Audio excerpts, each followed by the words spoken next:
It's been a while since I've had this much excitement for a fight. In this day and age of MMA, where one event leads right into the next, without time to properly digest the outcome of one card because we're immediately looking forward to the next one to come the following weekend, it's just not the way it used to be in terms of generating excitement for an event. So when a fight comes along that you find yourself truly giddy for, it's special.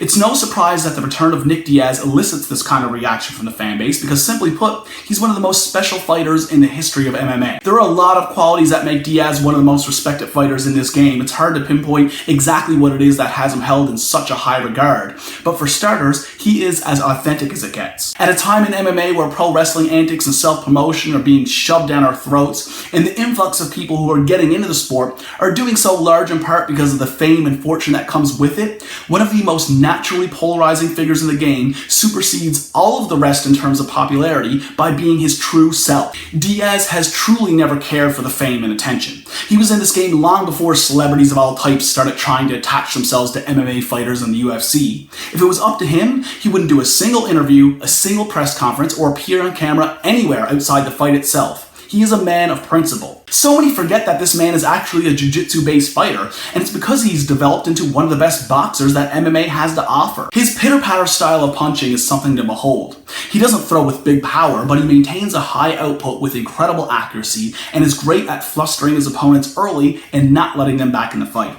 He has an amazing ability to seamlessly transition from the body to the head with varying levels of power in each individual punch. Kind of lightly touching with the first two strikes of a combination, only to dig in with full power on the third strike, and then to go back with a light punch on the fourth punch in the combo.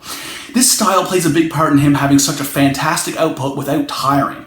Yet it's his high-level jiu-jitsu that brought him to the dance and made him a name in the sport all of those years back. The only problem is that he essentially doesn't even use it. And he doesn't use it based solely on the principle of not avoiding a fist fight.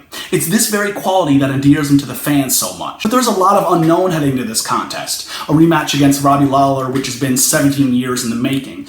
It was unquestionably the fight to make for his return, but it's really impossible to know what Nick Diaz we're gonna get. This is a sport where you're only considered as good as your last fight. The question is, when your last fight was over 6 years ago like Diaz's was, does that principle still apply? I feel like it's way too long ago to tell us anything about where Nick is at today, but you can only work with what you got. Because upon going back and watching his last fight against Anderson Silva, although he didn't win, he actually still looked pretty good.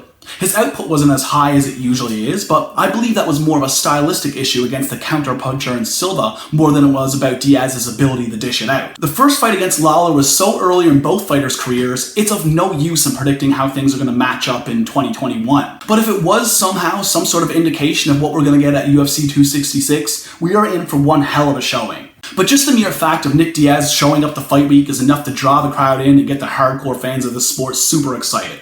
In the years in his absence, his little brother Nate has risen to be one of the most popular fighters in the game. So seeing Nick return after all of these years of getting the shine he deserves is a feel-good story in MMA, no matter what the end result is. But wouldn't it be incredible if he comes out there and looks fantastic on Saturday night? It's what everybody's hoping for. As loved and as respected as Robbie Lawler is, and he deserves every ounce of it, you can't help but sense that the majority of the fan base wants to see Diaz return after all these years and put on a patented Stockton 209 performance. Over the years, there was always a lot of speculation and hope from the fan base that one day he would make his triumphant return. But it always seemed like whenever the speculation was fueled by an interview or a social media post from Stockton's son, the prospect of it happening would vanish shortly thereafter. Not this time, though.